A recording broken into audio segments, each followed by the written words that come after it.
What if you could talk to the future? And equally, if the future could talk back to us? We're at the past, the future is talking to us, we're talking to them. It's a conversation, which is a necessary introduction because this is about conversations in the digital space. And this is a bit of a thought exercise and a speculative exercise rather than any strict topic. It's definitely not about marketing as far as I know. And yet maybe it is. Welcome to the Conversologist podcast, where we talk about the art and science of conversation in the digital space. We know that technology can be a powerful enabler, but communication and emotional connection still need to be at the core. I'm your host, Jam Mayer, and joining me is award-winning radio copywriter and my co-host, Rue Shearer. I invite you to converse with us. Today, our conversation has been prompted by a show that you may or may not have seen called The Peripheral. Quick synopsis is essentially the future, a dystopian one of course, it's very popular at the moment in sci-fi, has technology that allows it to talk through games, or gaming headsets of sorts, to its past, our present or our very near future. And the story is all about the dealings of our present with the future, those conversations, and how the future people want to use their past. I think what I find very interesting about it, just again as a synopsis, is that they don't really see the past as something to be learned from or treasured or preserved even, but see it in a typically human fashion as a resource to be exploited. Without any spoilers for the show, giving you an idea of why it's so interesting, because what this podcast has all been about to date is conversations enabled by digital technology. And Peripheral takes that and leaps with it and creates an entire story out of it. But it is worth having a conversation about, because it's so relevant. It's kind of a Black Mirror sort of approach to where we're at the moment and what we're absolutely on the cusp of in terms of technology. And there are a few other aspects of it that are really worth exploring at this point. Maybe we can break it down into 2 or 3 things that could impact digital conversations. One is the technology. Second is how humans, both past and future, use that technology in order to have that conversation. And then third is this a sneak peek of what the metaverse is actually going to look like, which everyone is talking about right now, thanks to Mark. Are we going to accept it? Are we going to be comfortable with it? Those are very good questions, and I almost want to leap straight to the answers to some of those. Only because I find it very, very interesting that we stand on the threshold of a new technology that we see as being completely revolutionary. And it is daunting. In the case of the technology in the peripheral, it isn't just about conversations. Yes, you can talk, past and future can talk, and they do this through quantum tunneling. Now, as much as I may be a nerd about physics and cosmology and whatever else, I don't understand quantum tunneling enough to know whether it's just a bunch of horse crap or whether there is actually some truth in the idea of quantum tunneling being a way to talk to a future. I suspect not, but I could be wrong, because according to Einstein, all points in time exist. We just happen to be traveling along it, and we only see to and from our own personal horizon. So back to what we're talking about. It isn't just the conversations. They also have the technology to connect emotionally and experientially. So the technology is allowing you to slide in, not just to somebody's DMs, but to somebody's personal thoughts, experiences, feelings, what they're seeing, all of their senses, and potentially what they're thinking and feeling as well. Fear, happiness, excitement, whatever it happens to be. That technology does sound very daunting, obviously, to us, because we are very, very used to being within our own little personal bubble. Communication is essentially what we can do with body language or with words, and that's essentially it. Otherwise, it's conjecture. You can imagine what somebody else is feeling, but you can never really feel what they're feeling. So a technology that changed all of that is daunting. But I always think back to articles in the 1870s published in newspapers that talked about how the bicycle was the end of civilization as we know it, and that it would ruin young minds. Then they said the same thing about radio when that came along in the 1920s, that it was going to completely scramble people's minds and change the world, and it was the end of civilization.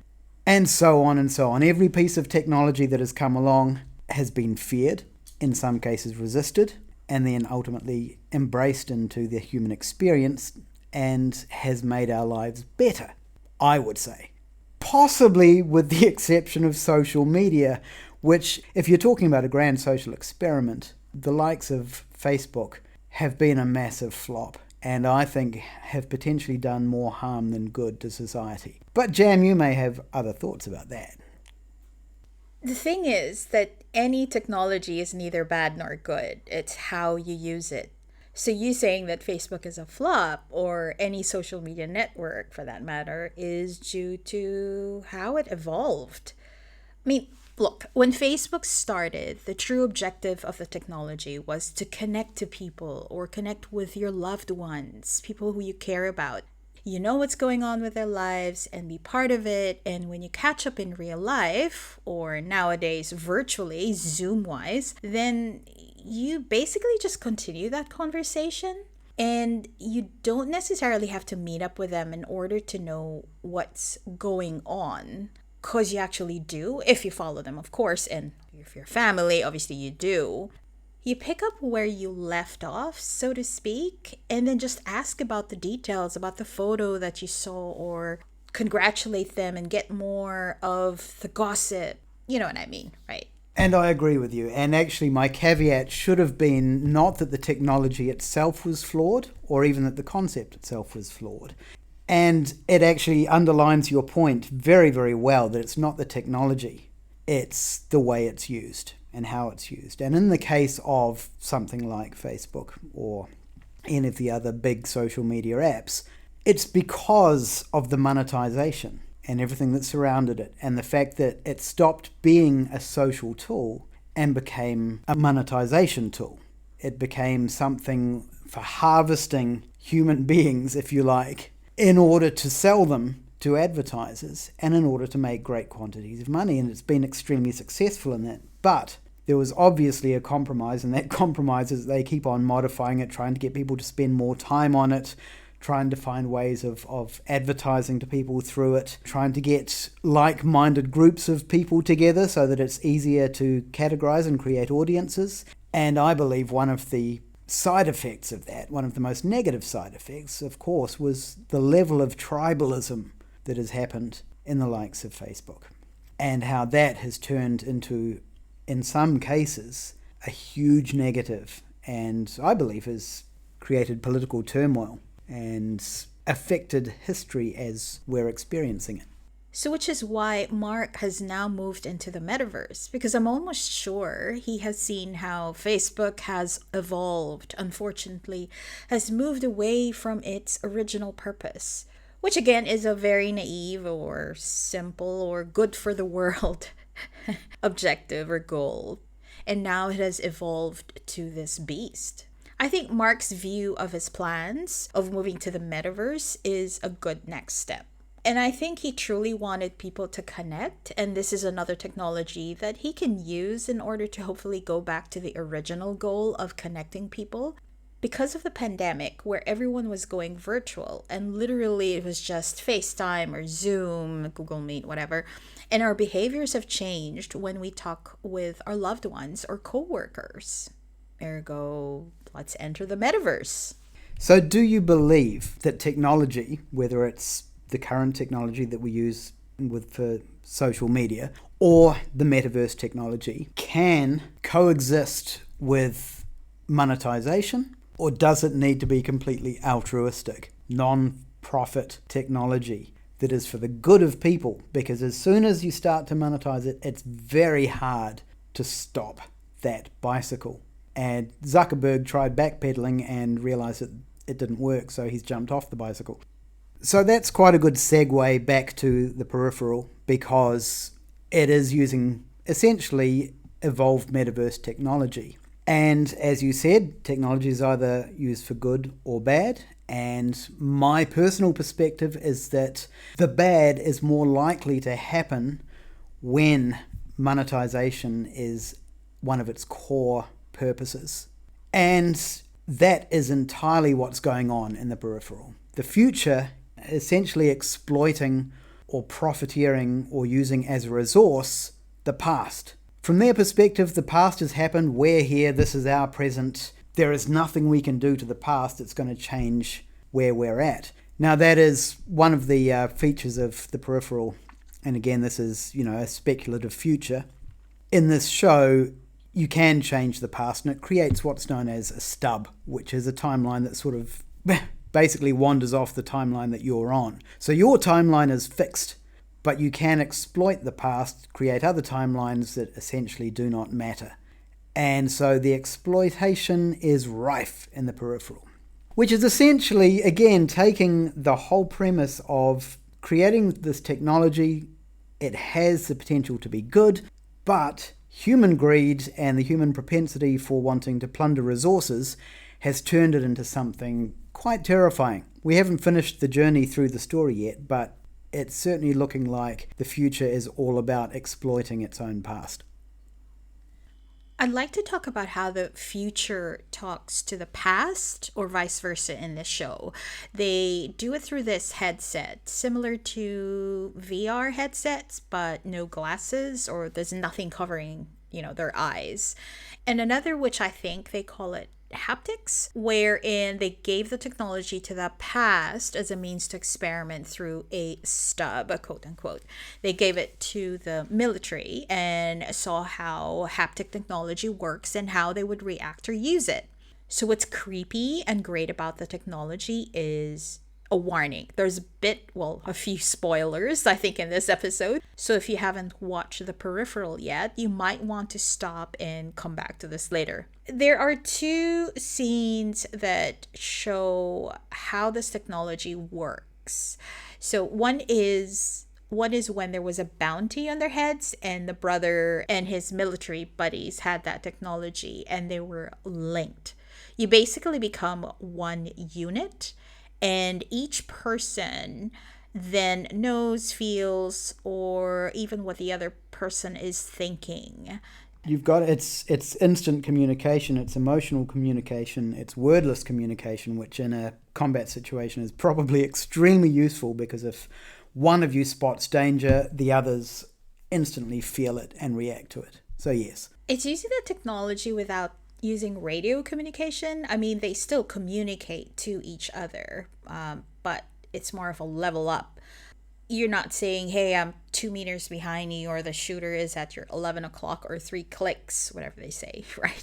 So instead of telling them where the shooter is or where the enemy is, it's basically they already know, or they're all in sync. I'm not so sure if they can see what the other sees. Not in the past. I think in the future, I'm not sure. Can they see each other? I know they've drones for an extra pair of eyes, but not sure if they do. In the show's present past, confused much? I don't believe they can, but in the show's present future, the technology does allow the sharing of experiences, of vision, of other senses. So yes. Yeah, in the future. Now, the other scene that is really, really interesting is when Flynn and Wilf is caught by an android police robot, yes. Yes, the android, the faceless machines, whatever.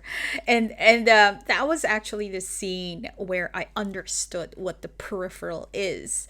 So basically, the peripherals in the future existed for people to use when they're visiting someone in, say, another country without being there physically. Instead of flying for hours like us, right? You just put on this headset, connect to the metaverse, but your avatar exists physically and not in the virtual world. So you're connected to the peripheral and you're basically there and you're controlling the peripheral or the robot. Yeah, we should probably clarify that a peripheral is basically an android human being that can be controlled by the so-called gamer or human being at the other end of the headset. Yeah, which is again another level up from what we're used to or we're trying to understand with a metaverse, right? Like 2D or 3D. You've got your virtual glasses and then you still have your avatar right now, like in a game. But in this case, your avatar is real, which is mind blowing and it's really, really cool.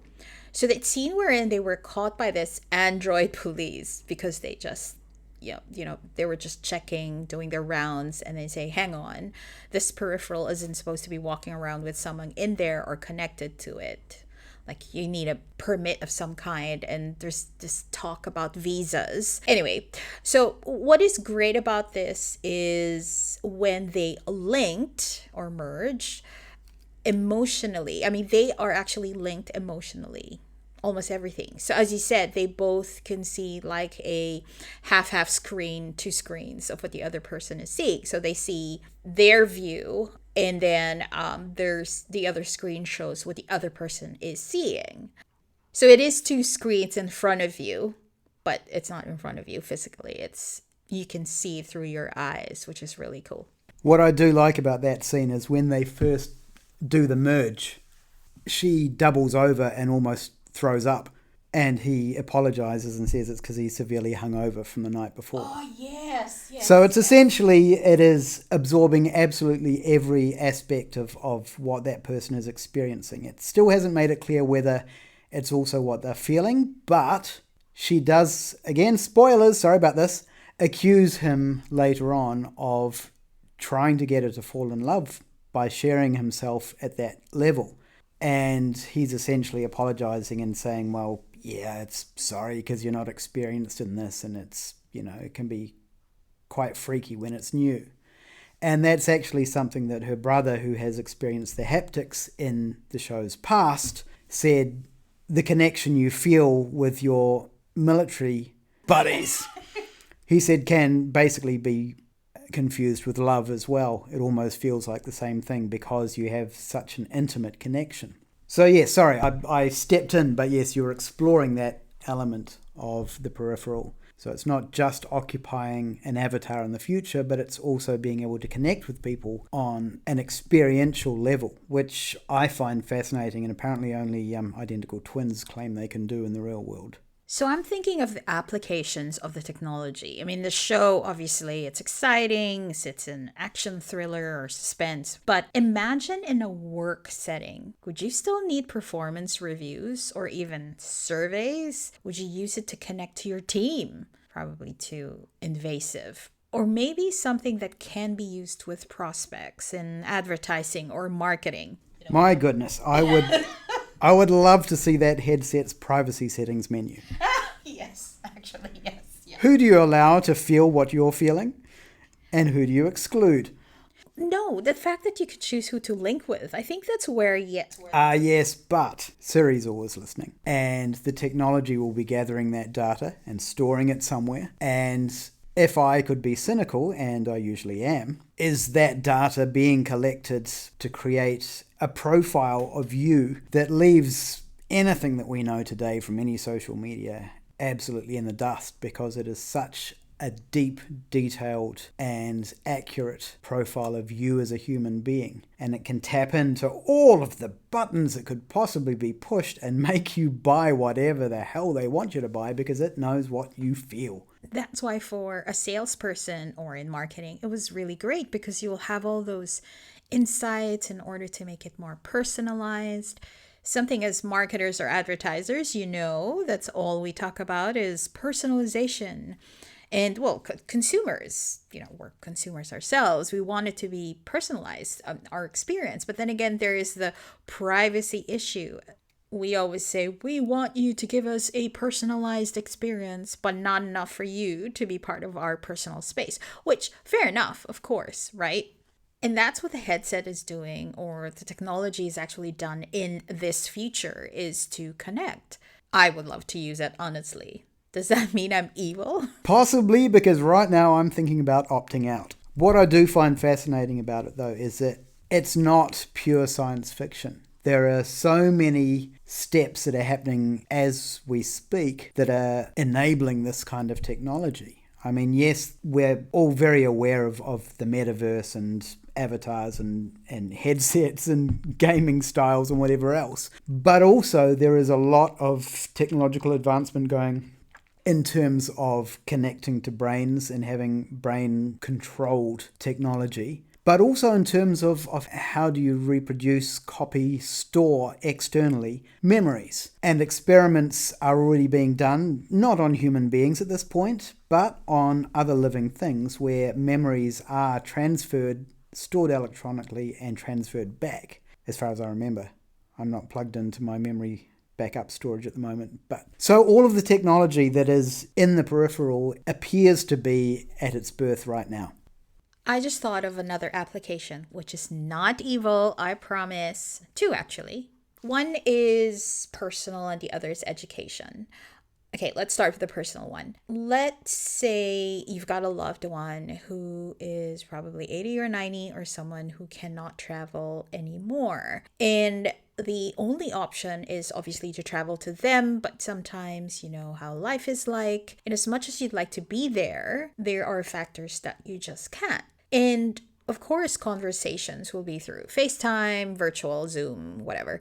With that technology, it would be great if you could link to that peripheral and be there for a birthday, feeling all the emotions tied to the event. You can hug everyone, the grandchild, son, daughter, even the family's pet, maybe eat. Well, hang on. Not sure if the peripheral can eat. But, well, at least just spending the day, for example, or a few days visiting your son on his birthday will make any mother happy. And that's great because a lot of our seniors, as an example, are sometimes thinking of just, dare I say it, ending their lives because they're always alone and missing their families, because of physical constraints. So I think that technology is perfect. That is beautiful. And it's every bit as beautiful as Facebook had the potential to be. I'm just wondering how the sponsors of this particular trip are going to advertise to the avatar. Is it going to be product placement within the experience? They can basically superimpose their brand over products or images onto walls. Or is it simply going to be a pre-roll and a post-roll at the end of the experience? See, my naive and innocent goal is nothing tied to monetization. But to me, that is probably the biggest question because it is the monetization that I believe. That saying, money is the root of all evil. And it appears to be. And if there were ways to either regulate, control, or completely nullify the need to monetize these kinds of technology, I think we would all be in a far better place. True. The second application I was thinking of, again, not evil, is in the educational space. Look, I've been a teacher, mentor, coach, trainer for so long. In a classroom setting, it's important to know whether our learners are actually interested in what we have to teach them. Are they actually engaged in learning? Or are they just bored? Or maybe they're wanting to move on to the next topic because they know it already or understand it already. And, that now becomes more personalized and they return more knowledge. So let me get this straight. There is technology that exists that could implant the learnings directly into somebody's head, but you want to use it to find out if they're bored or not. Yes, I want to link. That is so teacher of you. Yes, well, that's the peripheral, right? You link or merge into your students, which is why I am all for smaller groups and not big groups. Can you imagine having 20 or 30 people linked to me, right? But anyway, that's not my point. Let's say one-on-one coaching. I mean, that's fine. Or teaching a group of 5 and you're linked to your learners. That's very helpful for me because I can then personalize and go, well, based on what we have learned today, here are some exercises that I can give to each individual so that they can continually be engaged. I'd say, hey, in our next session, this is what we're going to do, and then create the lesson for the next day. So this is more personalized and based on what I've experienced during that time with the technology I had with the learners. As somebody who experienced adolescence in a classroom, I would have been mortified to think that my teacher might have had any idea what I was thinking or feeling at any given moment in time. That said, perhaps something that indicated engagement rather than gave you direct experiential connection with it. Good idea. Everyone has an engagement bar above their head that you at the front of the class can see. And if anyone's wavering towards orange or red, you know you need to pick it up. The people who are green, you don't need to worry about. That's brilliant. Yeah, again, no evil intention here. Look, there are some learners that will just keep quiet and they're struggling and they won't admit they are. I mean, as a teacher, you then wonder why they're not learning. So it's important to know so we can help them. So I guess in terms of the technology, maybe dial it down to level 1, as you pointed out. Then it doesn't mean I know everything. I don't need to know everything. I mean, I don't want to see what my students are daydreaming about. No. Anyway, those are the 2 applications that I think would really be great. So those are our thoughts about the peripheral and the questions and ideas that it raises, and the fact that it is a very fascinating portrayal of a potential future.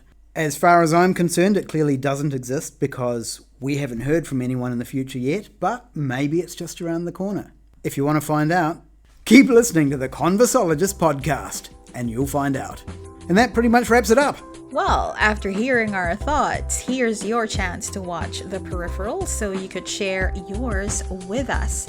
Leave a voice message on anchor.fm, find us on social, and comment about this episode. Hit that follow or subscribe button to be notified of the next episode in your favorite podcast app.